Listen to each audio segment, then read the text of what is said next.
Good morning. তো কালকে ছিল ডে 13। কথায় আছে না আনলাকি 13। সত্যি আমার দিনটা কাল খুব বাজে গেছে, কেন জানি না, বাট বাজে গেছে। প্রচুর গরম ছিল আর আমি সমস্ত মেকআপের প্রোডাক্ট যা যা কিনেছি সব দিয়ে মেকআপ করে অফিসে গিয়েছিলাম নাচতে নাচতে।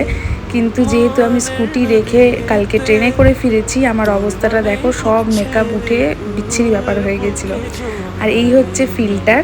আমার শ্বশুরবাড়িতে এত আয়রন জলে, আমি 1.5 বছর ধরে বলার পরে আমার বর এই ফিল্টারটা ফাইনালি লাগিয়েছে। তো ওইটা দিয়ে স্নান টান করে নিলাম, তারপরে কালকের জন্য জিরা ওয়াটার ভিজিয়ে দিলাম। আর তোমাদের যে বলেছিলাম না প্রচুর মেকআপ প্রোডাক্টস কিনেছি, তার মধ্যে এই ডট অ্যান্ড কির ময়েশ্চারাইজার আর ফেস সিরামটাও আছে। দিনের বেলা লাগিয়ে দেখলাম প্রচণ্ড চিপচিপে হয়ে যাচ্ছে, ওই জন্য ভাবছি এবার থেকে রাতেই জাস্ট শোয়ার আগে ইউজ করব। তোমরা যদি জেনে থাকো এটার অন্য কোনো টাইমিং আছে কি না, তো আমাকে প্লিজ সাজেস্ট করো। তো এইভাবেই আজকের বাজে দিনটা কাটলো, দেখা যাক কালকে কেমন কাটে। টাটা।